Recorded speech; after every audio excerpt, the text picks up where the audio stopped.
जय हिंद दोस्तों। मैं राजवीर पांडे आपका स्वागत करता हूं आपके अपने टीएसबी यूट्यूब प्लेटफॉर्म पर। तो जैसा कि आप लोगों को पता ही है कि हम लोग भूगोल विषय की श्रृंखला को लेकर चल रहे हैं, है ना। तो भूगोल विषय की श्रृंखला में आज का जो हमारा सेशन है उसमें सामान्य अध्ययन और विषय दोनों से संबंधित प्रश्न हैं। कुछ पीवाईक्यू हैं और उसमें कुछ नए प्रश्न हैं जिनकी संभावना है कि वो परीक्षाओं में आ सकते हैं। तो चलिए आगाज करते हैं आज के इस महायुद्ध का और आप लोग आंसर देते रहिएगा। हमारा पहला प्रश्न है कि इबोनी तथा महोगनी वृक्ष संबंधित हैं।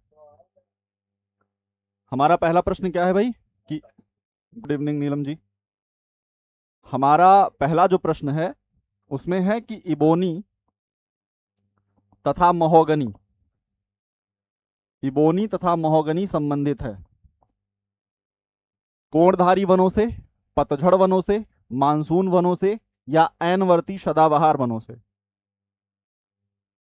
बताना है आपको कि किस वन से संबंधित है भाई ये इबोनी और महोगनी।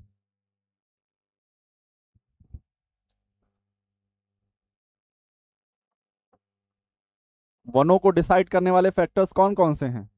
अक्षांश है ना, अक्षांश, मृदा, जलवायु, वर्षा, ताप, ये सारे फैक्टर जो है वो वनों को डिसाइड करते हैं। गुड इवनिंग छोटे लाल जी। वन का डी, बिल्कुल वन का डी क्या होगा? करेक्ट आंसर होगा। यानी इबोनी और महोगनी जो हैं वो किससे संबंधित हैं? सदाबहार वनों से संबंधित है ना। सदाबहार, सदाबहार वन जो होते हैं ये ऐसे क्षेत्रों में पाए जाते हैं जहां पर तापमान आपका क्या रहता है? लगभग 18 डिग्री से ऊपर रहता है। ऐसे क्षेत्र जहां तापमान 18 डिग्री से ऊपर रहता है और वर्षा जहां पर लगभग 250 सेंटीमीटर से अधिक होती है। तो ऐसे क्षेत्र जहां पर 250 सेंटीमीटर से अधिक वर्षा होती है और तापमान भी उच्च बना रहता है, वैसे क्षेत्रों में क्या होता है? सदाबहार वनों की प्रमुखता पाई जाती है। अब अगर भारत के सेंस में इसको हम देखें तो भारत के सेंस में आपका पश्चिमी घाट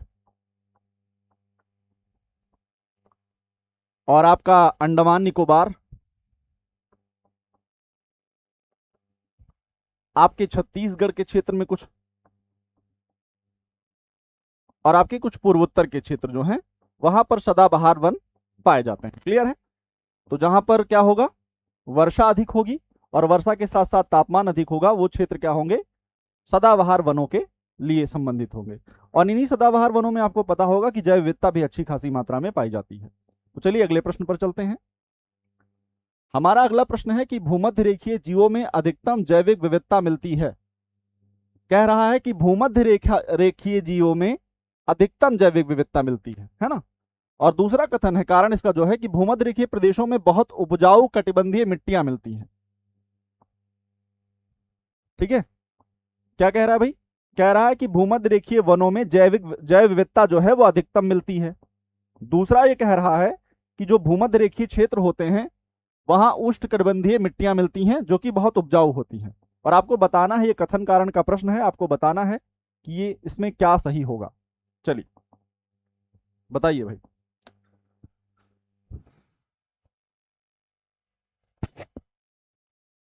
क्या करेक्ट आंसर होगा?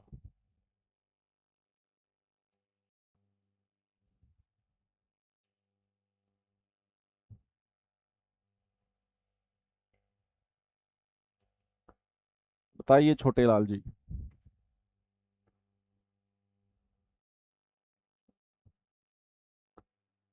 चलिए देखते हैं कि जैव विविधता के लिए क्या कारक जिम्मेदार होते हैं। ये तो पता ही है कि भाई भूमध्य रेखीय क्षेत्र जो होते हैं वो जैव विविधता संपन्न क्षेत्र होते हैं। जो भूमध्य रेखीय क्षेत्र हैं वो क्या होते हैं? जैव विविधता संपन्न क्षेत्र होते हैं। इसका रीजन क्या है कि यहां पर 2 का सी ए सही है तथा आर गलत है। चलिए देखते हैं, अभी छोटे लाल जी क्लियर हो जाएगा क्या गलत है क्या सही है। देखिए, जैव विविधता के लिए जिम्मेदार 2 कारक होते हैं, एक तो होता है वर्षा और दूसरा होता है ताप। ऐसा क्षेत्र जहां तापमान अधिक होगा और वर्षा अधिक होगी। आंचल सिंह जी का आंसर है ए, यानी ए आर दोनों सही है, आर ए की सही व्याख्या है। देखिए, जब कथन कारण के प्रश्न होते हैं, कथन कारण के प्रश्न में आपको हमेशा सदैव ये देखकर चलना होता है कि क्या जो कथन है कारण उससे संदर्भित है, उससे संबंधित है। तो इसके लिए आप क्योंकि शब्द का प्रयोग कर सकते हैं। जैसे भूमध्यरेखीय जीवों में अधिकतम जैव विविधता मिलती है क्योंकि, यहां पर मान लीजिए आप लगा दीजिए कारण के पहले क्योंकि भूमध्यरेखीय प्रदेशों में बहुत उपजाऊ कटिबंधीय मिट्टियां मिलती हैं। तो ये बताइए कि क्या जैव विविधता के लिए मिट्टी उपजाऊ होना आवश्यक है? क्या मिट्टी जो है वो जैव विविधता का निर्धारक कारक है? बिल्कुल नहीं। जैव विविधता के निर्धारक कारक में हम क्या मेन देखते हैं? वर्षा और ताप देखते हैं। तो जहां जहां वर्षा अधिक होगी, भूमध्यरेखीय क्षेत्र में देखिए क्या होता है, तापमान भी सदैव अधिक रहता है और वर्षा भी अधिक होती है। जैसे ही हम ध्रुवों की तरफ जाते हैं वैसे ही ताप भी घटता जाता है और वर्षा की मात्रा में भी कमी आती जाती है। तो तापमान और वर्षा की मात्रा में कमी आती है तो इसी के साथ क्या होता है, जैव विविधता भी कम होती जाती है। तो जब हम भूमध्य रेखा से ध्रुवों की तरफ बढ़ेंगे तो जैव विविधता क्या होगी, कम होगी। चाहे जो जिस गोलार्ध में हम जा रहे हो, चाहे हम दक्षिणी गोलार्ध में जा रहे हो और चाहे हम उत्तरी गोलार्ध में जा रहे हो। तो जैव विविधता के लिए मेन कारक क्या है, वर्षा और ताप है। लेकिन यहां कारण में दे रखा है कि उपजाऊ कटिबंधीय मिट्टियां मिलती हैं इसलिए वहां जैव विविधता अधिक है। ऐसा बिल्कुल नहीं होगा। दोनों सही तो हैं, कथन और कारण दोनों सही तो हैं, लेकिन इसकी व्याख्या नहीं कर रहा है। कथन और कारण की व्याख्या नहीं कर रहा है क्योंकि मृदा जैव विविधता का निर्धारक कारक नहीं है, बल्कि जैव विविधता के निर्धारक कारक में क्या है, वर्षा और ताप। क्लियर है? तो याद रखिएगा इसका क्या सही होगा, ए तथा आर दोनों सही हैं तथा आर ए की सही व्याख्या नहीं है।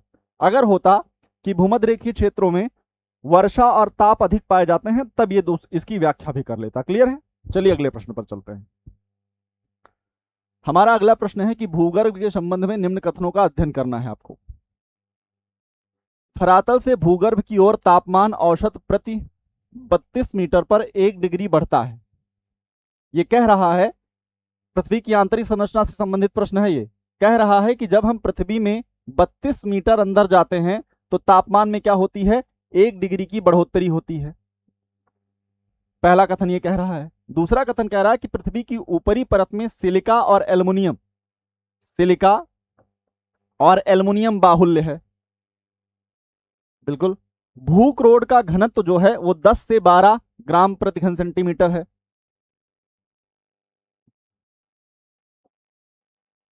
ठीक है, 10 से 12 घन सेंटीमीटर है। बताइए क्या करेक्ट आंसर होगा भाई?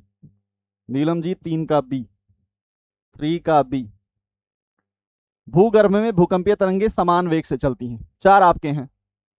चलिए छोटे लाल जी आप भी बताइए क्या करेक्ट आंसर है भाई? करेक्ट क्या होगा इसका?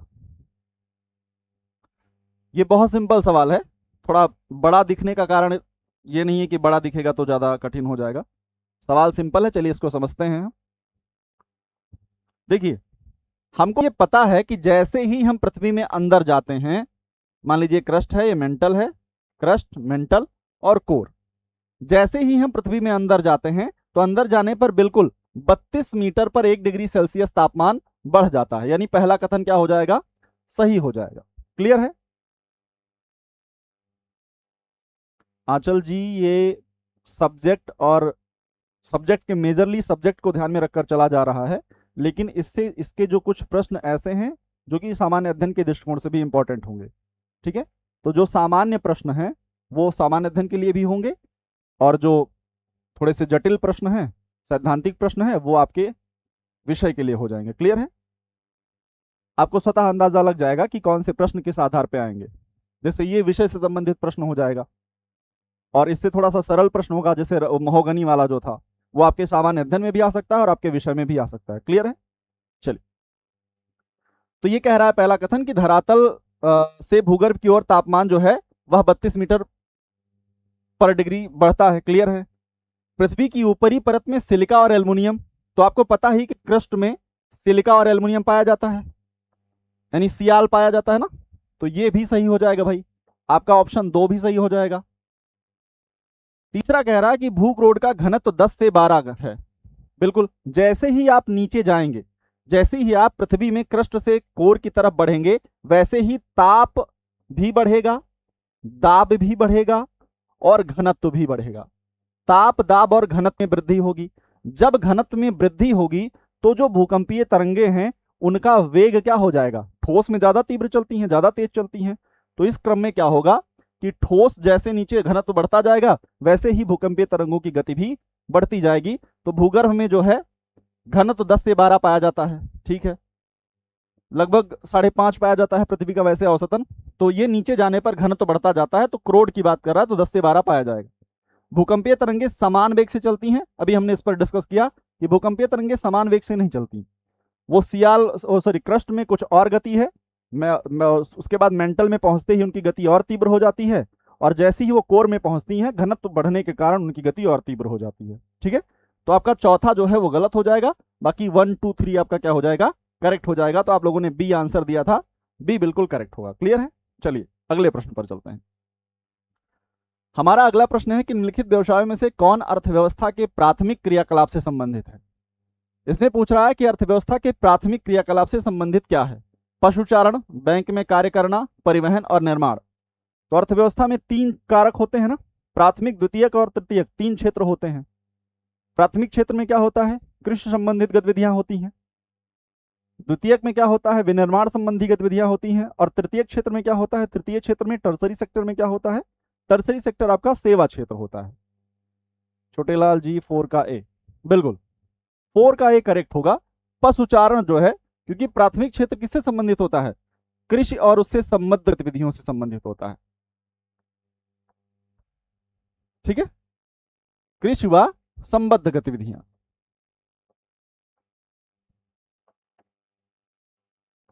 ये आपका विनिर्माण से संबंधित होता है। और टर्सरी सेक्टर आपका जो होता है वो आपका किससे संबंधित होता है, सेवा से संबंधित होता है। तो इसमें परिवहन वगैरह हो गया, बैंक का कार्य हो गया, हॉस्पिटल हो गया, स्कूल हो गया, ये सब आपके टर्सरी सेक्टर में आएगा। और जबकि पशुचारण जो है, कृषि जो है, वो किस में आ जाएगी, प्राथमिक क्षेत्र में आ जाएगी। क्लियर है? चलिए अगले प्रश्न पर चलते हैं। हमारा अगला प्रश्न है कि समुद्र जल में उपलब्ध निम्न खनिजों की मात्रा का सही अवरोही क्रम आपको बताना है। अवरोही क्रम बताना है, ध्यान रखिएगा। बताइए अवरोही क्रम क्या होगा। Magnesium chloride, sodium chloride, calcium sulphate और मैग्नीशियम सल्फेट, ये आपके दिए हुए हैं। अब देखिए इसको व्यवस्थित कर पाते हैं, 5 नंबर को व्यवस्थित करिए भाई।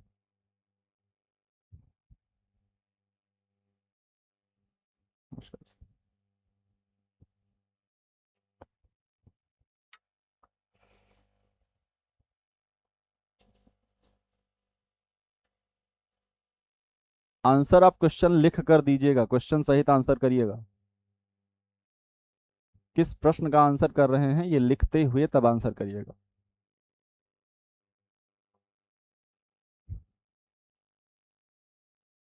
तो भाई समुद्र में कौन सा सॉल्ट सबसे ज्यादा पाया जाता है, क्या पाया जाता है भाई सबसे ज्यादा,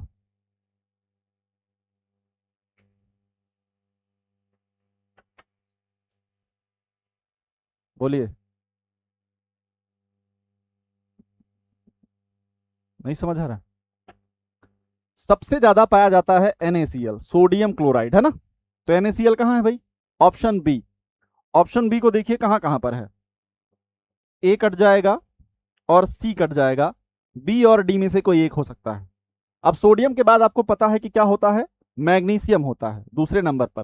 पहले नंबर पर सोडियम होता है, दूसरे नंबर पर क्या होता है, मैग्नीशियम होता है।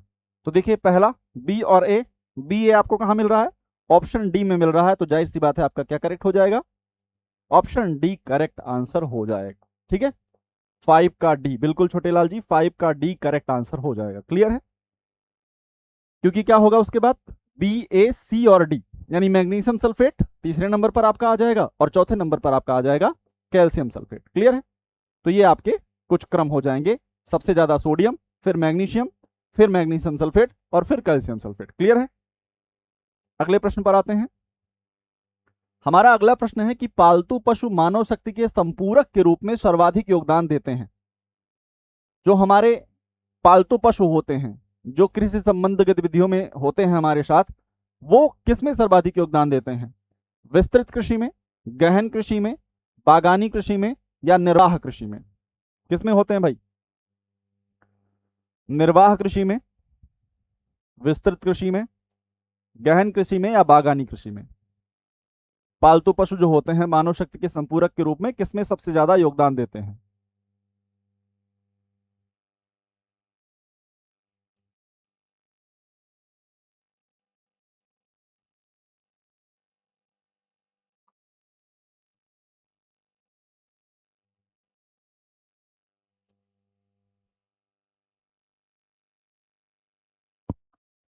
विस्तृत कृषि के बारे में आप जानते हैं कि बड़े कृषि क्षेत्र पर, बड़े कृषि क्षेत्र पर कम लागत, बड़े क्षेत्र पर कम लागत में की जाने वाली कृषि क्या कहलाती है? विस्तृत कृषि कहलाती है। यानी बहुत विशाल कृषि का क्षेत्र होगा और वहां पर क्या होगा? लागत कम होगी। ऐसे क्षेत्रों में क्या होगा? लागत कम होगी। निर्वाह कृषि, यहां चल जी, बिल्कुल निर्वाह कृषि इसका करेक्ट आंसर होगा। भारत की जो अधिकांश जनसंख्या है वो किस कृषि में संबंधित है? निर्वाह कृषि में संबंधित है ना। भारत की अधिकांश जनसंख्या जो है वो निर्वाह कृषि से संबंधित है। गहन कृषि क्या होती है? छोटे भूजोतों पर, छोटे भूजोत पर अधिक लागत के साथ जो कृषि की जाती है वो क्या कहलाती है? गहन कृषि कहलाती है। क्लियर है? नहीं छोटे लाल जी, बी नहीं होगा, निर्वाह कृषि करेक्ट होगा। क्लियर है? बागानी कृषि आप जानते ही हैं कि वाणिज्यिक उद्देश्य से की जाने वाली कृषि क्या कहलाती है? वाणिज्यिक उद्देश्य से की जाने वाली कृषि, जिसमें कॉफी, काजू, सेब आदि आदि जो कृषि की जाती है वो सारी क्या कहलाती है आपकी? वो क्या कहलाती है आपकी? वो कहलाती है आपकी बागानी कृषि। जबकि निर्वाह कृषि क्या होती है? जैसे भारत में अधिकांश जनसंख्या होती है, भारत में आपने देखा होगा कि व्यक्ति क्या रखता है कि अपने यहां ही पालतू जानवरों को अपने कृषि कार्य में उपयोग लेता है। मान लीजिए उसके यहां गाय है तो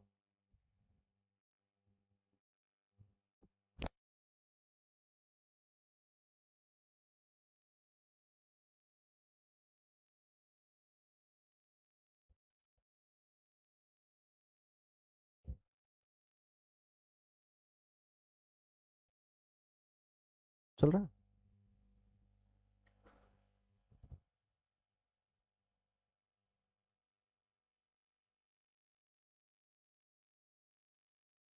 ठीक है, तो क्या होगा? इसका निर्वाह कृषि होगा। और भारत की अधिकांश जो जनसंख्या है, ग्रामीण जनसंख्या, वो किस कृषि में संलग्न है? निर्वाह कृषि में। और निर्वाह कृषि में क्या होता है कि जो पालतू जानवर होते हैं उनको शक्ति के रूप में या शक्ति संपूरक के रूप में, अपनी श्रम के रूप में उपयोग में लाया जाता है। क्लियर है?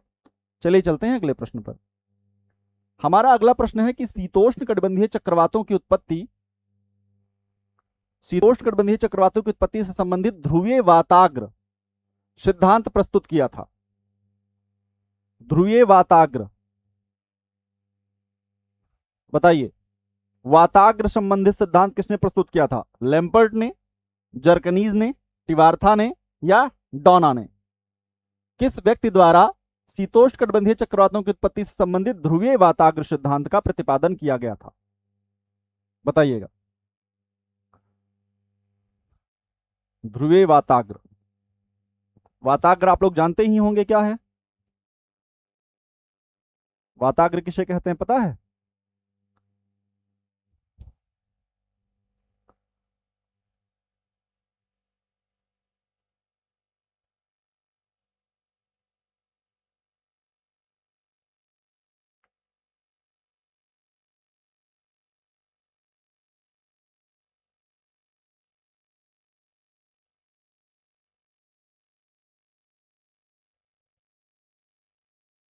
जब दो विपरीत वायु राशि है, मान लीजिए एक शीत वायु राशि है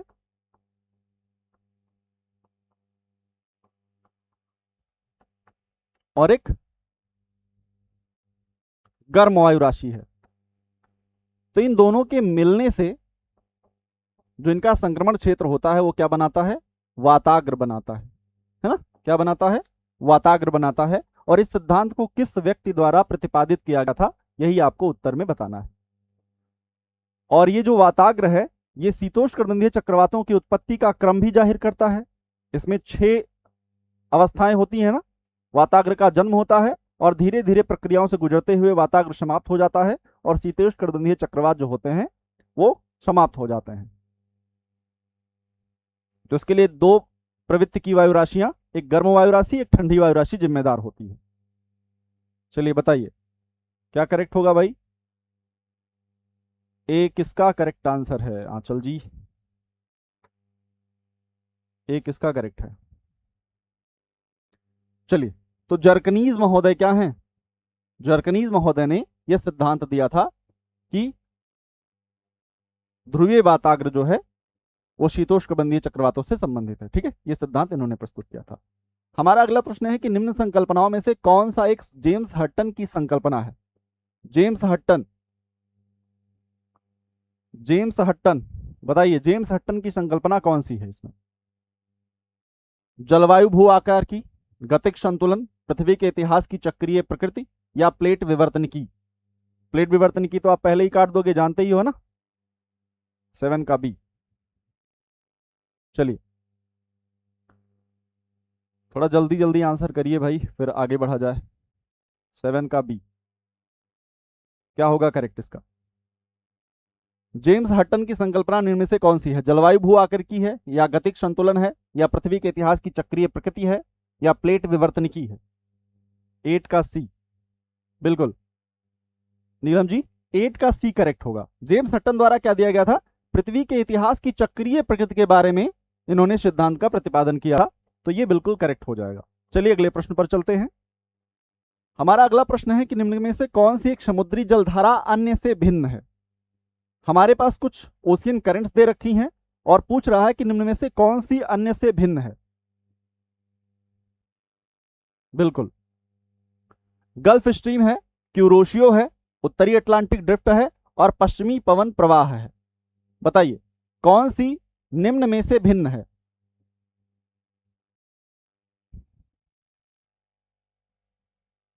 निम्न में से भिन्न कौन सी है भाई?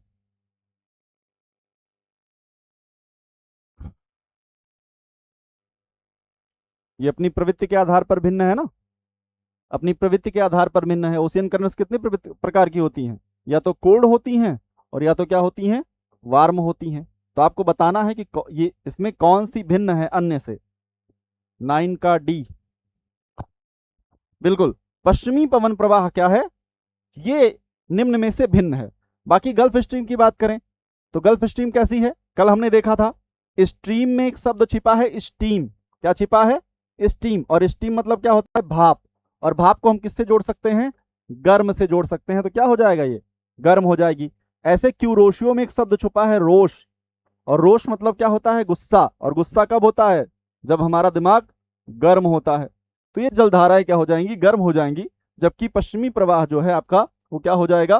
ठंडी जलधारा हो जाएगी। इस क्रम में यह अन्य से क्या हो जाएगी? भिन्न हो जाएगी। क्लियर है? चलिए अगले प्रश्न पर चलते हैं। हमारा अगला प्रश्न है कि सिक्किम में रंगपो प्रसिद्ध है। रंगपो की बात कर रहा है कि सिक्किम का रंगपो किसके लिए प्रसिद्ध है? बॉक्साइट के लिए, तांबे के लिए, अभ्रक के लिए अथवा लौह अयस्क के लिए? बताइए किसके लिए प्रसिद्ध है भाई रंगपो? सिक्किम को 7 सिस्टर्स का एक अकेला भाई माना जाता है ना, 7 बहनें और एक भाई। अब इस एक भाई में आपको बताना है कि क्या भिन्न है, सॉरी मतलब रंगपो किसके लिए प्रसिद्ध है?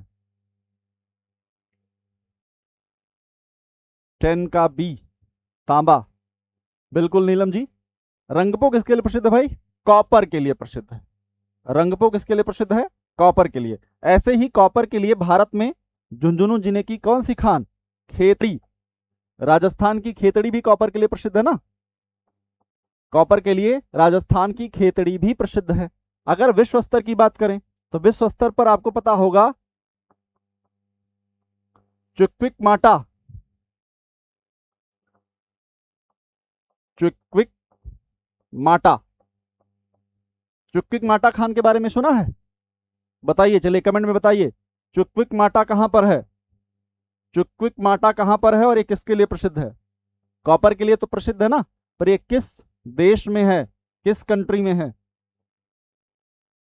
चलिए बताइए तब आगे बढ़ा जाए। चुक्विकमाटा किसके लिए प्रसिद्ध है?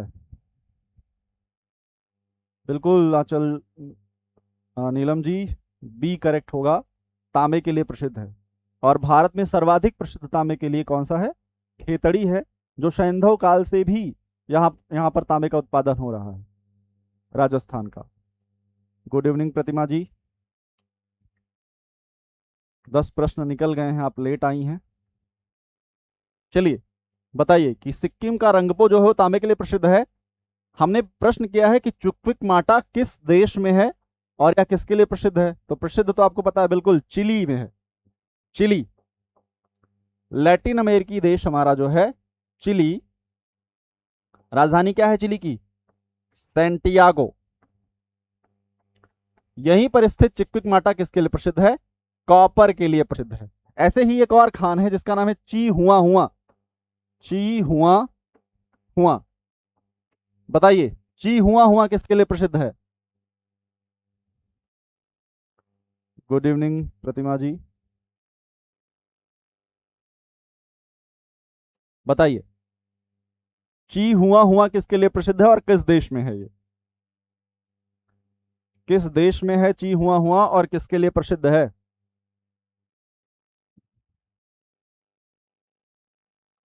आप लोग बताइए तब आगे बढ़ा जाए। ची हुआ हुआ,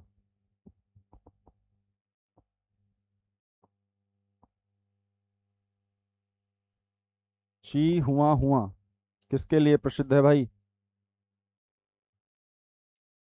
चलिए आपका मेन सब्जेक्ट बायो है, फिर भी आप जीएस के लिहाज से इसको देख सकती है ना, इसके प्रश्न जो हैं वो जीएस के लिहाज से भी आपके लिए फायदेमंद हो सकते हैं।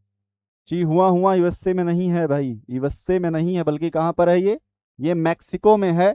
और किसके लिए प्रसिद्ध है? सिल्वर के लिए प्रसिद्ध है। सिल्वर माइन है ये, सिल्वर खान है, और ये मैक्सिको में है। कहाँ पर है? मैक्सिको में है। ठीक है, चलिए चलते हैं अगले प्रश्न पर। हमारा अगला प्रश्न है कि इनमें में से कौन सा समुद्रिक मार्ग विश्व का व्यस्ततम जल मार्ग है? अब आपको बताना है कि परिवहन के दृष्टिकोण से कौन सा विश्व का व्यस्ततम जल मार्ग है। परिवहन के लिहाज से विश्व का सबसे व्यस्ततम जल मार्ग है।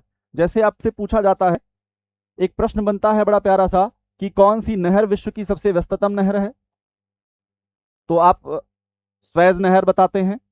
अब आपको बताना है कि विश्व में कौन सा निम्न में से भूमध्य सागरीय स्वेज मार्ग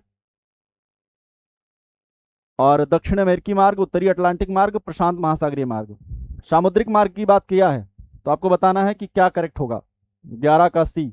और लोग बताइए भाई क्या करेक्ट होगा, और लोग बताइए।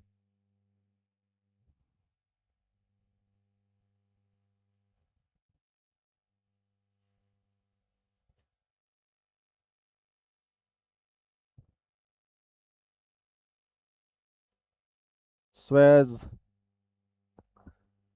इसमें उत्तरी अटलांटिक मार्ग जो होगा वही आपका करेक्ट आंसर होगा। ठीक है, उत्तरी अटलांटिक मार्ग जो होगा वो करेक्ट आंसर होगा, ये ध्यान रखिएगा। क्लियर है? उत्तरी अटलांटिक मार्ग जो है वो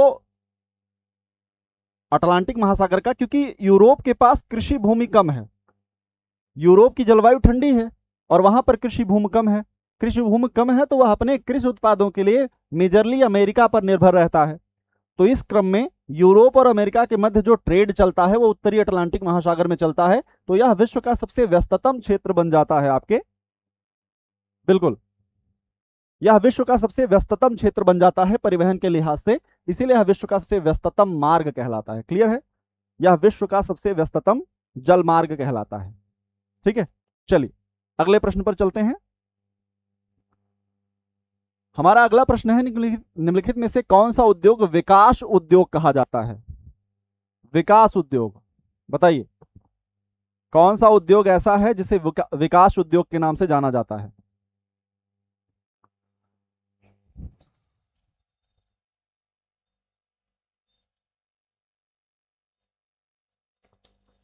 विकास उद्योग, रसायन उद्योग, मोटर गाड़ी उद्योग, लोहा एवं इस्पात उद्योग। 12 का सी नहीं प्रतिमा जी, 12 का ये तो बुनियादी उद्योग में आ जाएगा ना। लौह उद्योग किस में आता है? बुनियादी उद्योग में आता है। ये आपका बुनियादी उद्योग हो जाएगा। वस्त्र उद्योग भी आपका बुनियादी उद्योग में आ जाता है। मेसाबी रेंज लोहे के लिए है ना। चलिए 12 का बी मोटर गाड़ी उद्योग। स्वागत है संतोष जी, आप लेट हैं थोड़ा सा, चलिए कोई बात नहीं। देखिए अगर देखा जाए वैसे एग्जैक्टली तो इसमें सबसे बेहतर उत्तर तो होना चाहिए मोटर गाड़ी उद्योग, लेकिन रसायन उद्योग भी क्या होता है, विकास उद्योग की श्रेणी में ही शामिल किया जाता है। तो आप प्रियोरिटी कर लीजिएगा, इसकी प्रियोरिटाइज करिएगा आप मोटर गाड़ी उद्योग को, सेकंड नंबर पर आप रख लीजिएगा रसायन उद्योग को। ऐसे ही आईटी जो उद्योग हैं, आईटी संबंधित जो उद्योग हैं वो भी विकास उद्योग की श्रेणी में आते हैं। ठीक है, तो वो भी आपके विकास उद्योग की श्रेणी में आते हैं। प्रियोरिटाइज करिएगा, कभी मोटर गाड़ी नहीं मिल रहा है और रसायन उद्योग मिल रहा है या आईटी उद्योग मिल रहा है, तब भी आप उसको विकास उद्योग की श्रेणी में रख लीजिएगा। चलिए चलते हैं अगले प्रश्न पर। हमारा अगला प्रश्न है कि निम्नलिखित में से कौन ज्योग्राफिया जनरलिस नाम पुस्तक के रचयिता थे? ज्योग्राफिया जनरलिस नामक पुस्तक के रचयिता थे? बर्नहार्ड वारेनियस थे, एरेटोस्थेनीज थे, स्ट्रैबो थे या ऑगस्ट कॉम्टे थे? बताइए क्या करेक्ट होगा भाई? ज्योग्राफिया जनरलिस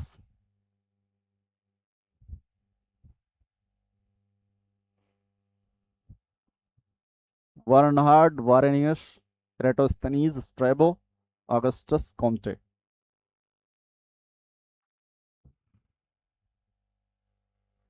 थर्टीन का ए, बिल्कुल 13 का ए, 13 का बी।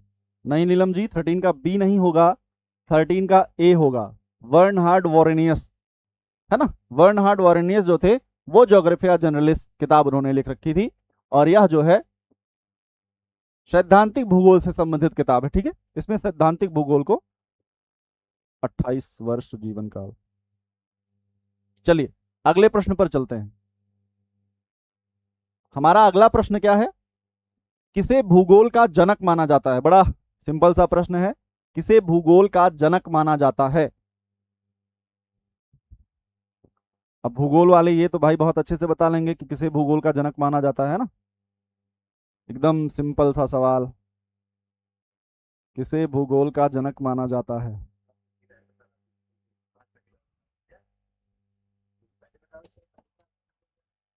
चलिए भाई बताइए, किसे भूगोल का जनक माना जाता है?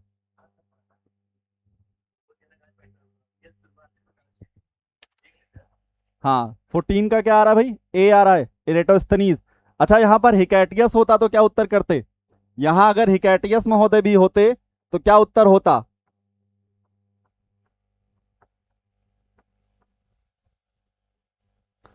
अगर यहां हिकैटियस होता तब क्या उत्तर होता? अगर हिकैटियस भी होता तो हम प्रियोरिटाइज किसको करते? हिकैटियस को करते, और एटेस्थनीज को हम दूसरे नंबर पर ले जाते। अगर ऐसा पूछता कि व्यवस्थित भूगोल का जनक कौन सा है, कौन है व्यवस्थित भूगोल का जनक? बिल्कुल, व्यवस्थित भूगोल का जनक लिखा होता और दोनों ऑप्शन में होते तो हम किसके साथ जाते? तब हम किसके साथ जाते? तब हम जाते इरेटोस्थनीज के साथ। ठीक है, अब आपसे चलिए मैं कुछ प्रश्न कर लेता हूं। आपसे प्रश्न करते हैं कि गणितीय भूगोल का जनक कौन है? गणितीय भूगोल का। आपको बताना है सांस्कृतिक भूगोल का जनक कौन है? आपको बताना है प्रादेशिक भूगोल का जनक कौन है? आपको बताना है भौतिक भूगोल का जनक कौन है?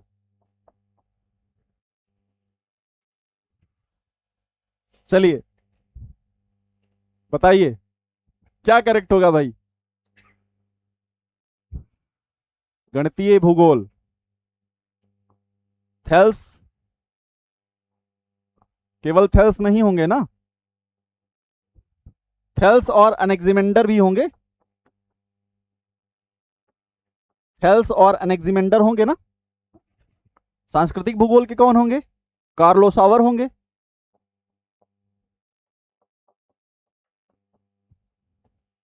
रिटर महोदय होंगे। पोसिडोनियस होंगे, है ना।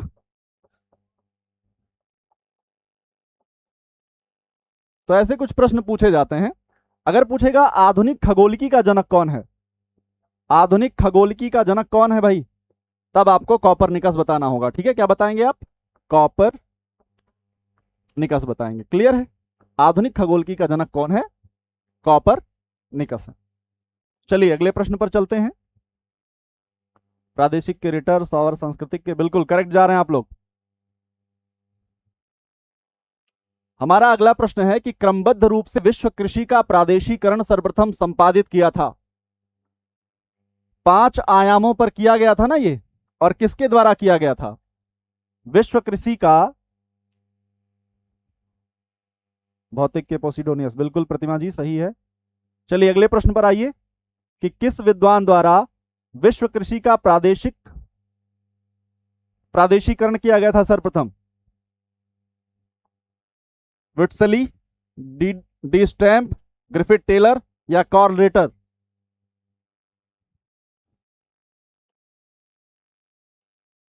बताइए। 15 का ए, 15 का ए, बिल्कुल संतोष जी। विट्सली महोदय ने क्या किया था कि 5 आयामों पर विश्व कृषि को 13 भागों में विभाजित किया था, जिनमें उन्होंने कृषि पद्धति, कृषि के साथ पशुधन संयोजन या पशुपालन संयोजन कह सकते हैं आप, उपभोग, उत्पादन आदि को आधार बनाया था।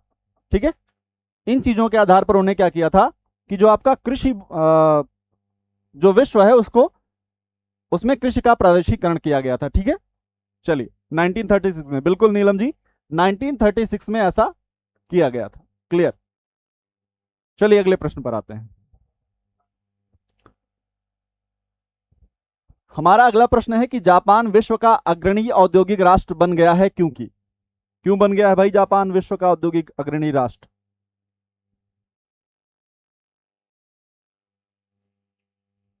नाइनटीन 36, 13 भाग, बहुत सही, आप लोग एकदम करेक्ट हैं। अब बताइए कि जापान विश्व का अग्रणी औद्योगिक राष्ट्र क्यों बन गया? क्या उसके पास प्रचुर खनिज संसाधन है? क्या उसके पास जैव ईंधन का बाहुल्य है? वहां औद्योगिक क्रांति का प्रारंभ हुआ था? उसके पास उच्च तकनीकी क्षमता है? क्या होगा? औद्योगिक क्रांति कहां प्रारंभ हुई थी भाई? ये तो यूके में प्रारंभ हुई थी ना, ये तो होगा नहीं। जैव ईंधन उसके पास बाहुल्य है ही नहीं, कोई मतलब नहीं, छोटा सा देश है, क्या होगा उसके पास? प्रचुर खनिज संसाधन, छोटे से देश में क्या ही होगा, नहीं होगा कुछ, है ना। तो क्या होगा? उसके पास उच्च तकनीकी है।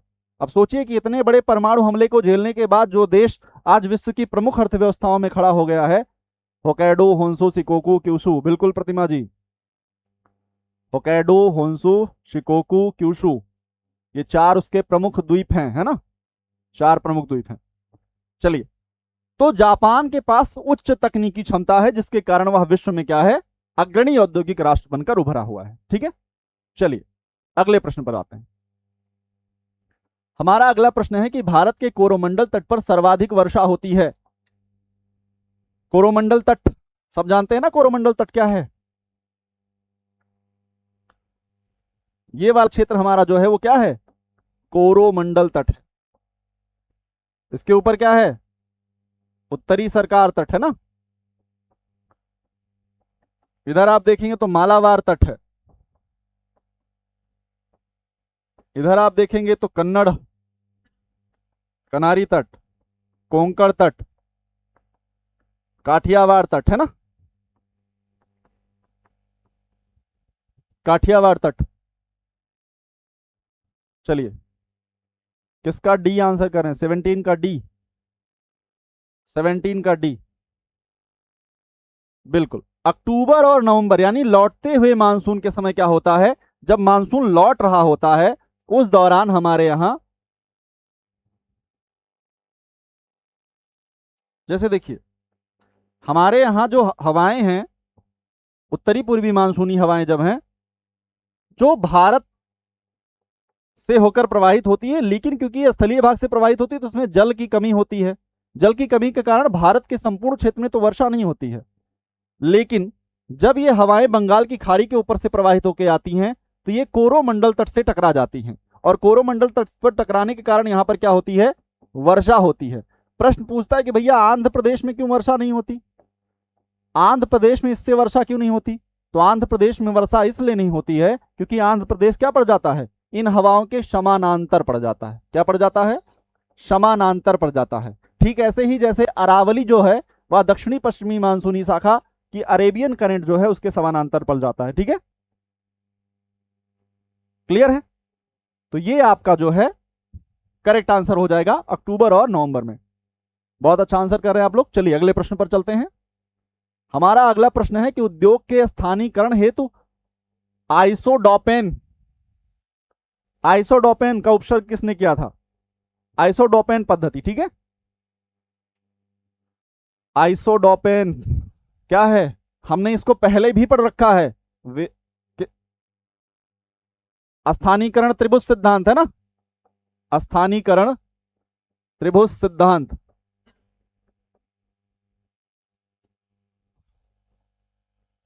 एटीन का बी, बी 18 का बी, बिल्कुल 18 का बी होगा। अल्फ्रेड वेबर महोदय ने क्या किया था, आइसोडोपेन सिद्धांत दिया था, और एक किस आधार पर है?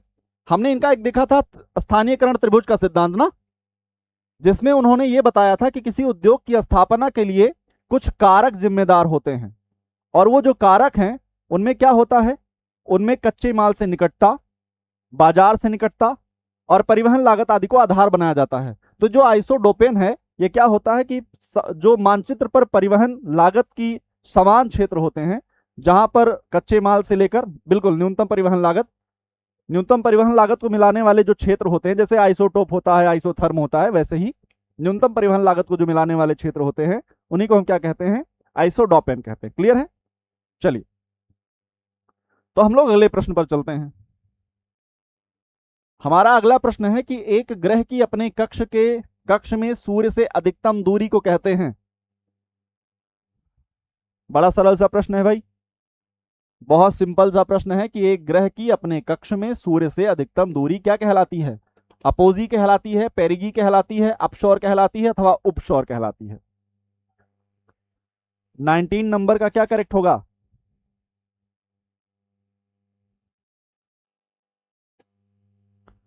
उन्नीस नंबर का आंसर क्या होगा? 19 का सी।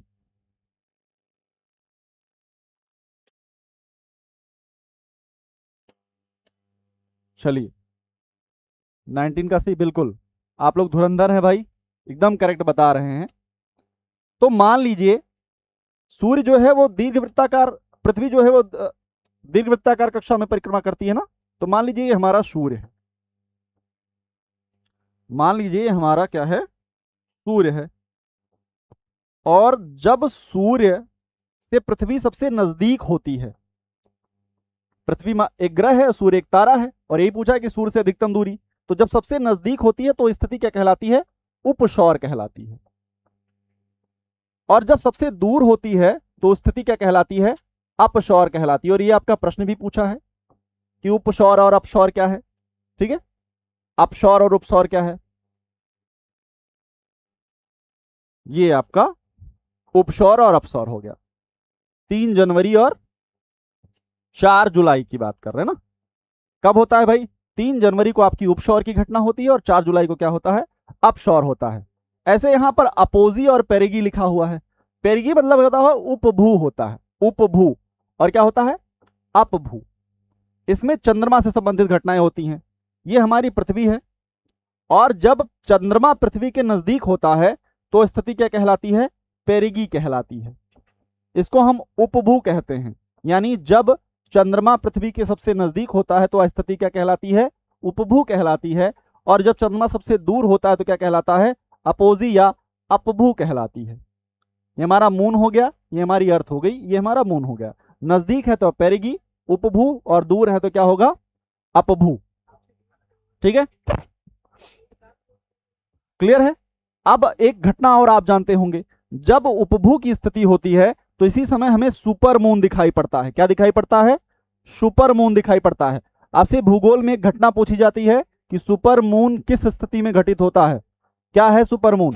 तो जब उपभू की स्थिति होती है और चंद्रमा पृथ्वी के सबसे नजदीक होता है तो वह अधिक चमकदार दिखाई पड़ता है और अधिक बड़ा दिखाई पड़ता है। यही घटना क्या कहलाती है? सुपर मून कहलाती है। और ये कब घटित होती है? उपभू की अवस्था में घटित होती है। क्लियर है? चलिए अगले प्रश्न पर चलते हैं। हमारा अगला प्रश्न है कि हाँ, मिकिर जनजाति का मुख्य निवास क्षेत्र असम की मिकिर पहाड़ियां हैं। मिकिर जनजाति का मुख्य निवास असम की मिकिर पहाड़ियां हैं, ठीक है। और आपको फिर बताना है कि मिकिर का प्रमुख व्यवसाय शिकार है। बताइए क्या होगा भाई? क्या करेक्ट होगा? 20 नंबर का क्या करेक्ट होगा? मिकिर जनजाति के बारे में बताइए। क्या ये असम के मिकिर क्षेत्र में पाई जाती है और क्या इसका प्रमुख व्यवसाय शिकार है? 20 का ए आर दोनों सही है। आर ए की सही व्याख्या है। देखिए इन प्रश्नों के साथ इजिली आदमी ऑप्शन ए के साथ चला जाता है, पर जरूरी नहीं कि हमेशा ऑप्शन ए ही सही हो। जरूरी नहीं है कि हमेशा ऑप्शन ए ही सही हो। बहुत अच्छे से पढ़ेंगे तो बड़ा सिंपल सा सवाल है ना। पहला कथन तो सही है भाई कि मिकिर जनजाति का मुख्य निवास जो है वह असम की मिकिर पहाड़ियों में है। बिल्कुल करेक्ट है, इसमें कोई डाउट नहीं है। लेकिन मिकिर का मुख्य व्यवसाय जो है वह शिकार है, यह कथन गलत है। आपको पता होगा कि पूर्वोत्तर में चलवासी कृषि प्रचलित है, या जिसको हम स्थानांतरणशील कृषि कहते हैं ना, जिसको आप झूम कृषि कहते हैं। हमने देखा था कि कुछ ऐसी कृषि है जिनको झूम कृषि कहते हैं, जिन्हें आंध्र प्रदेश में क्या कहते हैं? पोडू कहते हैं, उड़ीसा में पोडू कहते हैं, केरल में पोनम कहते हैं। ऐसे ही छत्तीसगढ़ और मध्य प्रदेश में बेबर, दहिया, पेंडा, मसान, बीरा आदि नामों से जानते हैं। तो जो मिकिर जनजाति है उसका मुख्य व्यवसाय शिकार नहीं है, बल्कि क्या है? वह झूम कृषि का कार्य करती है, स्थानांतरणशील कृषि का कार्य करती है, या आप कह सकते हैं कि चलवासी कृषि करती है। क्लियर है? तो ये आपका क्या हो जाएगा? पहला कथन तो सही है, लेकिन दूसरा कथन आपका क्या हो जाएगा? गलत हो जाएगा। यानी ऑप्शन सी क्या हो जाएगा? आपका करेक्ट आंसर हो जाएगा। आपका करेक्ट आंसर हो जाएगा।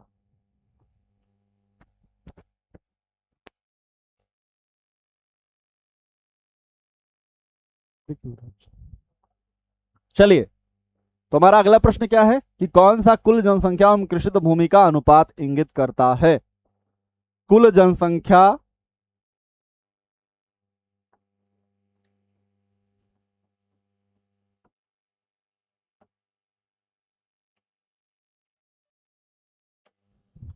कुल जनसंख्या और कृषि योग्य भूमि।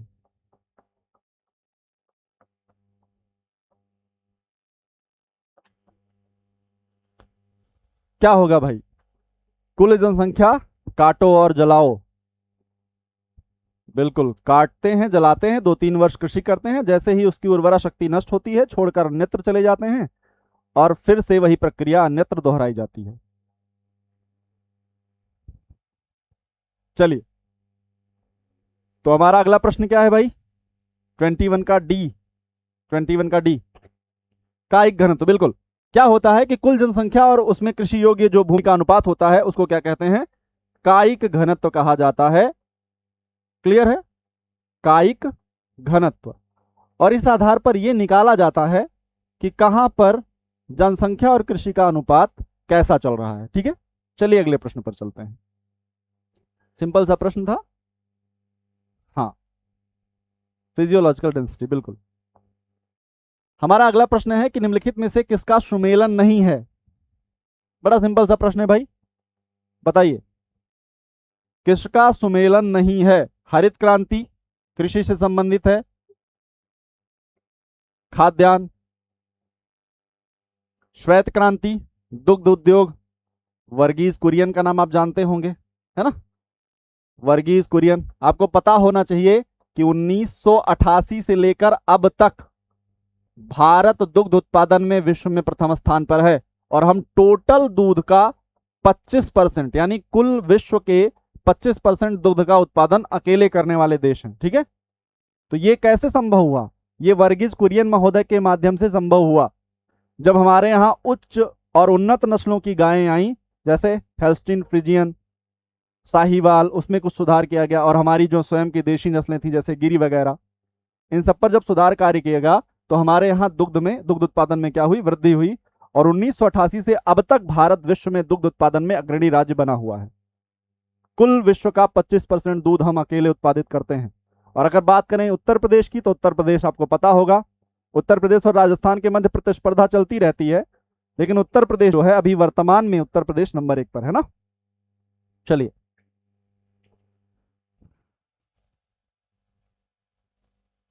तेल के बीजों से संबंधित पीत क्रांति, बिल्कुल। पीली क्रांति जो है वो किससे संबंधित है? ऊन से नहीं, बल्कि किससे संबंधित है? तिलहन से संबंधित है। सूरजमुखी, सरसों आदि बीजों के लिए 1986 में इसकी शुरुआत की गई थी और इसके जनक माने जाते हैं शैम पित्रोदा। कौन माने जाते हैं? शैम पित्रोदा को इसका जनक माना जाता है पीली क्रांति का। क्लियर है? बिल्कुल, तेल के बीजों से संबंधित है पीली क्रांति। ठीक है, हरित क्रांति के विषय में आप जानते ही होंगे। वैश्विक स्तर पर कौन है भाई? नॉर्मन बोरलाग महोदय हैं। और भारत में कौन है? एमएस स्वामी नाथन। क्लियर है? वर्गीज कुरियन को आप जानते ही हैं। नीली क्रांति जो है वो मत्स्य पालन से संबंधित है, ये आपको पता ही है। चलिए अगले प्रश्न पर चलते हैं। विश्व के कृषि प्रदेशों का सर्वप्रथम वर्गीकरण प्रस्तुत किया था, बताइए। डी विट्सलिन ने, एल डी स्टेम ने, ओ ई बेकर ने, या ओ जॉनसन ने?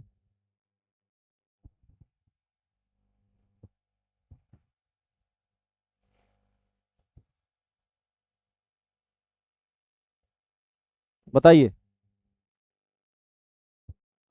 कृषि प्रदेशों का सर्वमान्य वर्गीकरण प्रस्तुत किया गया था किसके द्वारा? बिल्कुल 23 का ए। इसको करने का कोई मतलब नहीं है, बार बार रिपीट हो रहा है। चलिए अगले प्रश्न पर चलते हैं। वर्तमान भूत की कुंजी है, यह कथन किस व्यक्ति का है भाई? जेम्स हट्टन का, जेडी डाना का, या अगासीज महोदय का, या डेली का? बताइए।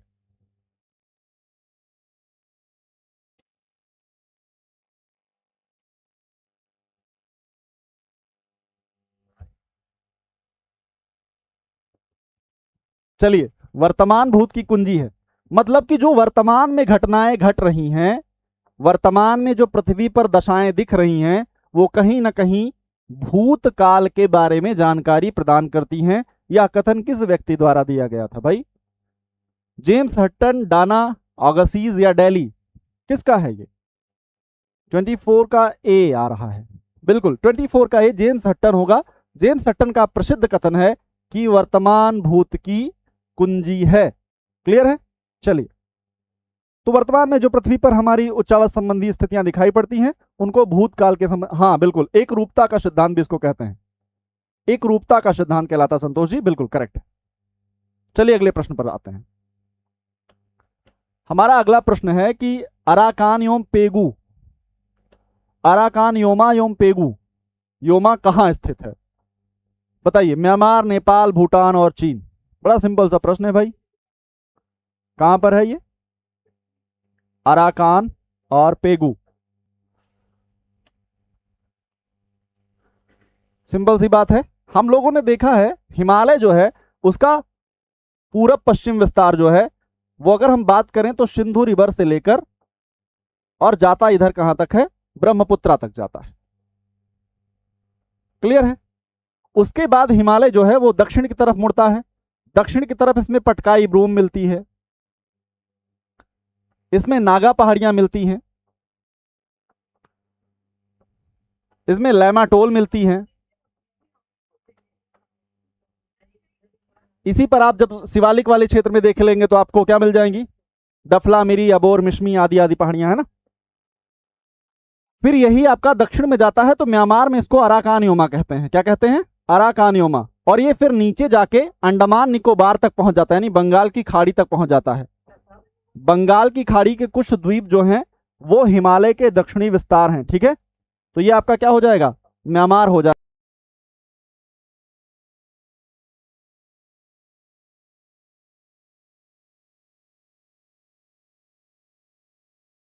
मोटे तौर पर घटती जाती है। ग्रीष्म वर्षा मोटे तौर पर घटती जाती है। किधर भाई? किधर घटती जाती है? अगर ऑस्ट्रेलिया महाद्वीप की बात कर रहे हो हम, तो ग्रीष्म काल में वर्षा की जो मात्रा है वो किस तरफ घटती जाती है? सामान्यतः लगभग सभी जगह पर एक ही कॉन्सेप्ट चलता है ना। यहाँ पे आप भारत के संदर्भ में देख लीजिए, जब आप कोलकाता से चलते हैं तो कोलकाता में कुछ और अनुपात है, पटना पहुंचते ही कुछ और अनुपात है, प्रयागराज पहुंचते ही कुछ और अनुपात है, और दिल्ली जाते जाते लगभग 50 सेंटीमीटर वर्षा बसती है। वहां 150 से चलती है, 125 होती है, 100 होती है, और दिल्ली पहुंचते पहुंचते क्या हो जाती है? 50 हो जाती है। तो ऐसे ही पूरब से पश्चिम की तरफ जब जाते हैं आप, तो पूरब से पश्चिम की तरफ जाने पर वर्षा की मात्रा में क्या होती है? कमी होती है। और यही आपका क्या हो जाएगा? करेक्ट हो जाएगा। क्लियर है? क्या हो जाएगा ये भाई? यही आपका करेक्ट आंसर हो जाएगा। क्योंकि जैसे जैसे हवाएं जल धारण की हुई हवाएं जो है वो पूरब से प्रवेश करेंगी तो उनका जल धीरे धीरे कम होता जाएगा, और जल कम होता जाएगा। पश्चिमी ऑस्ट्रेलिया आपको पता ही है कैसा है। पश्चिमी ऑस्ट्रेलिया टोटली क्या है? मरुस्थलीकरण से ग्रस्त है। तो ऐसे चक्कर में आपका उत्तर क्या हो जाएगा? बिल्कुल ए सबका करेक्ट आ रहा है भाई। चलिए अगले प्रश्न पर चलते हैं। हमारा अगला प्रश्न है, ये भी प्रश्न हम कर चुके हैं। कोपेन की जलवायु वर्गीकरण में एडब्ल्यू जलवायु किसको निर्दिष्ट करती है? कोपेन ने वनस्पतियों के आधार पर कुछ जलवायु क्षेत्रों का निर्धारण किया था, जिसमें एडब्ल्यू की बात कर रहे हैं।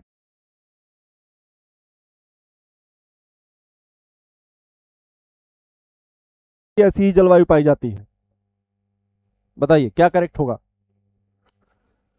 आर्द्र उष्णकटिबंधीय नम मानसून जलवायु अल्पकालिक शुष्क मौसम, या उष्णकटिबंधीय नम और शुष्क जलवायु शीतकालीन शुष्क मौसम के साथ उष्णकटिबंधीय मरुस्थलीय जलवायु, या आर्द्र मध्य तापीय जलवायु। क्या होगा करेक्ट इसका? 26 का क्या करेक्ट आंसर होगा भाई?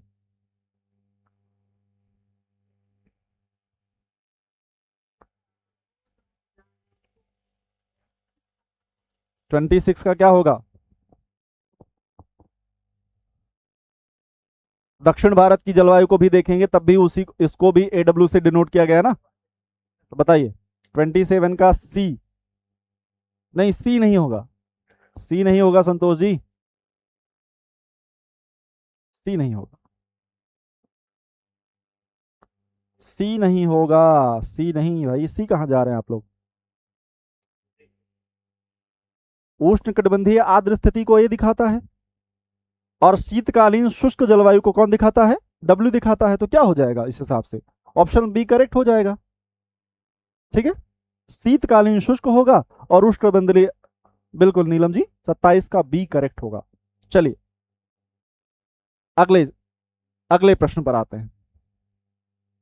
प्रतिचक्रवात शब्द जो है वह किसके द्वारा पहली बार प्रयोग किया गया? फिट्जरॉय, जे जर्कनीज, एफ गैल्टन और वी जर्कनीज। वी जर्कनीज और जे जर्कनीज ये आपके एक ही परिवार के व्यक्ति हैं ना। बताइए 28 का क्या होगा भाई? एंटी साइक्लोन की बात कर रहा है। एंटी साइक्लोन की बात कर रहा है। क्या करेक्ट होगा?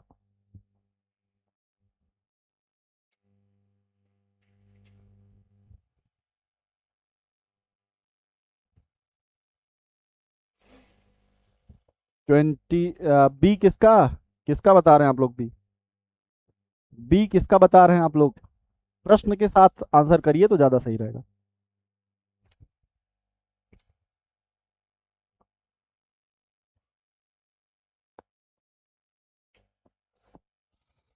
28 का ए। और लोग बताइए भाई क्या होगा करेक्ट? क्या करेक्ट होगा?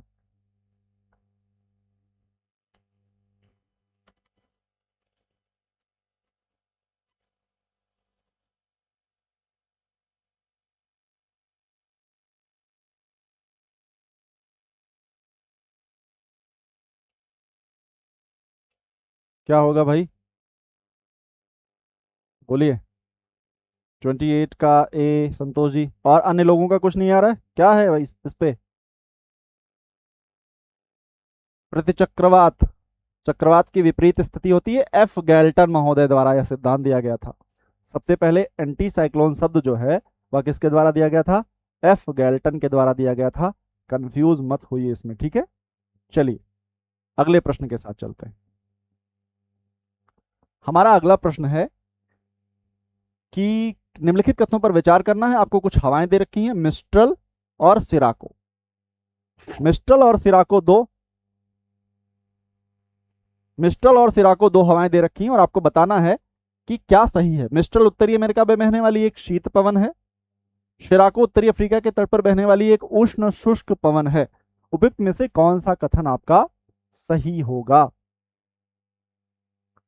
29 का क्या सही होगा भाई?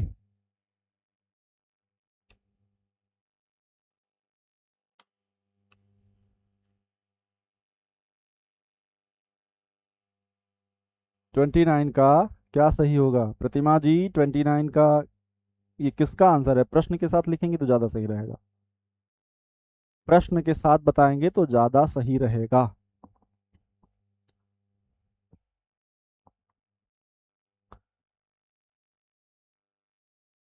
ट्वेंटी नाइन का B only to, Neelam ji. बिल्कुल, इसमें गलती क्या है? मिस्ट्रल जो है वो उत्तरी अमेरिका की नहीं भैया, कहाँ की हवा है? फ्रांस की है। और पहली बात ये ठंडी नहीं बल्कि कैसी है?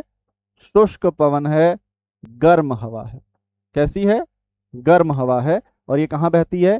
फ्रांस में बहती है, ना कि आपके उत्तरी अमेरिका में। ऐसे बात करें शिराको की, तो शिराको भी शुष्क पवन है आपकी। और इस शिराको के विषय में आप जानते होंगे, यह सहारा मरुस्थल से होकर बहती है। जब सहारा मरुस्थल से होकर बहती है तो वहां से रेत के कण उठा लेती है, रेत कण उठा लेती है। और भूमध्य सागर में जाती है जब, तो भूमध्य सागर में क्योंकि शुष्क पवन है तो क्या उठा लेती है? आर्द्रता उठा लेती है, जल उठा लेती है। और यूरोप में पहुंचकर इटली जैसे देशों में यहां पर ये वर्षा करती है। और जब ये वर्षा करती है तो यहां पर वर्षा के साथ रक्त, लाल जो रेत है उसके कण दिखाई पड़ते हैं। तो इसी को हम क्या कहते हैं? रक्त वृष्टि कहते हैं, या ब्लड रेन कहते हैं। क्या कहते हैं? ब्लड रेन कहते हैं। सहारा डेजर्ट से चली, चूंकि गर्म हवा है, और जब जितनी हवा गर्म होती है उसकी जल धारण क्षमता उतनी अधिक होती है। और वो भूमध्य सागर में पहुंचने के बाद जल उठाती है। और यूरोप में पहुंचकर जब इसके द्वारा वर्षा होती है तो इसके साथ जो लाल रक्त के कण थे, सॉरी रेत के कण थे, उसके साथ वो गिरते हैं। तो लोग कहते हैं कि रक्त वृष्टि हो रही है, ब्लड रेन हो रही है। ठीक है, तो सिराको ही आपके ब्लड रेन के लिए भी जिम्मेदार है। आप लोग कमेंट में बताइएगा क्लास के बाद कि हरमट्टन, हरमट्टन जो है वो कहां बहती है और किस हवा को डॉक्टर विंड कहते हैं। ठीक है, चलिए अगले प्रश्न पर चलते हैं। तब तक निम्नलिखित में से कौन सा क्षेत्र आखेट एवं संग्रहण में प्रमुख है? आखेट मतलब शिकार। कौन सा ऐसा क्षेत्र है जो शिकार और संग्रहण में प्रमुख है? क्या गर्म मरुस्थल, क्या शीत मरुस्थल, क्या उष्णकटिबंधीय वन, क्या शीतोष्ण घास स्थल? क्या होगा? क्या होगा करेक्ट भाई?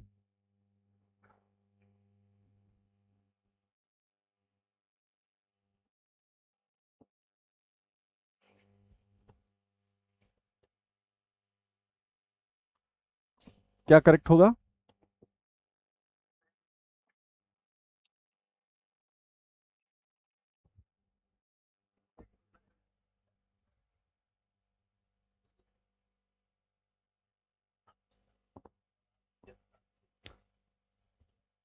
चलिए, कौन सा क्षेत्र आखेट और संग्रहण के दृष्टिकोण से महत्वपूर्ण है? आखेट मतलब आप जानते हैं शिकार। ये बताओ क्या गर्म मरुस्थल में शिकार करने लायक संभावना होगी? यहां पता चला आप शिकार करने गए हो, खुद ही पानी के बिना मर गए, पानी के बिना खुद ही गला सूखा और खुद ही किसी के शिकार हो गए, कोई मतलब नहीं रह जाएगा ना। शीत मरुस्थल में हाड़ कपा देने वाली ठंडी है, यहां आप पता चले शिकार करने गए, आपकी गोलियां ही जम गई, आपकी गन ही नहीं चली। आप अगर तीर धनुष से कर रहे हैं तो आप पता चल रहा है हाथ उठा रहे हैं तो हाथ ठंडा हो जा रहा है, निशाना कहीं लगाना है, निशाना कहीं लग रहा है। क्या शीतोष्ण घास स्थल? नहीं। यहाँ पर इतनी ज्यादा विविधता ही नहीं होगी। ज्यादा विविधता कहाँ होगी? उष्णकटिबंधीय वनों में होगी, और यही क्षेत्र जनजातियों से समृद्ध क्षेत्र होता है। और जनजातियों से समृद्ध क्षेत्र होने के कारण यहाँ पर आखेट और संग्रहण की स्थिति दिखाई पड़ती है। ठीक है, आखेट और संग्रहण की स्थिति दिखाई पड़ती है। क्लियर है? मेजरली कि जहां पर जीवन ज्यादा पाया जाए, जहां जीवन ज्यादा होगा वहां पर जनजातियां होंगी, जनजातियां जहां होंगी वहां पर वो शिकार के लिए, क्योंकि जनजातियां टोटली डिपेंड किस पर होती हैं? शिकार पर डिपेंड होती हैं। तो ये आपका सही हो जाएगा। क्लियर है?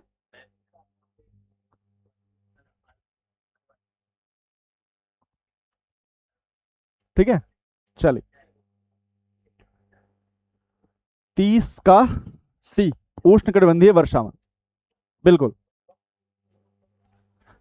तो आज के सेशन में हमारे इतने ही प्रश्न थे। अब हम लोग मिलेंगे अगले सेशन में। तब तक मैं आपको कुछ इंफॉर्मेशन दे दूं। हमारे यहाँ आपको पता है कि यूपी टेट का फ्री बैच चल रहा है। आपके जो भाई बंधु या आप लोगों ने अगर यूपी टेट सी टेट कुछ देना है तो हमारे यहाँ फ्री बैच चल रहा है। और इस फ्री बैच में आपको लाइव और रिकॉर्डेड क्लासेस मिल जाएंगी, आपको क्लास का पीडीएफ मिल जाएगा, आपको टेस्ट सीरीज मिल जाएगी, आपको प्रैक्टिस सेशन मिल जाएगा। और जो भी डाउट होगा आपको, आप इस नंबर पर कॉल करके उस डाउट को क्लियर कर सकते हैं। क्लियर है? उस डाउट को आप क्लियर कर सकते हैं। वेलकम विश्वास जी। तो हम लोग क्या कर रहे हैं कि इस सीरीज को ऐसे ही आगे बढ़ाते रहेंगे और आपकी परीक्षा तक ये चीजें बहुत अच्छी हो जाएंगी।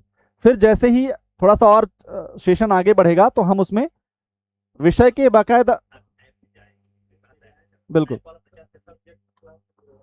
तो हम लोग क्या करेंगे कि सब्जेक्ट की क्लासेस जो है वो ऐप पर भी शुरू कर देंगे। ठीक है, तो आगामी जो हमारी टीजीटी पीजीटी आ रही है उसके लिए हमारी सारी क्लासेस आपको ऐप पर मिलेंगी। बाकी यहाँ जो सेशन चल रहा है आपके लिए, जो हमने वादा किया है, वो एलटी के लिए प्रैक्टिस सेशन आपका वो चलता रहेगा, जिसमें विषय और सामान्य अध्ययन दोनों को ध्यान में रखा जाएगा। तो चलिए फिर मिलते हैं अपने अगले सेशन में। तब तक के लिए स्वस्थ रहिए, मस्त रहिए, पढ़ते रहिए और उस अंतिम सूची में अपना नाम बनाने के लिए प्रयासरत रहिए। जय हिंद, जय भारत।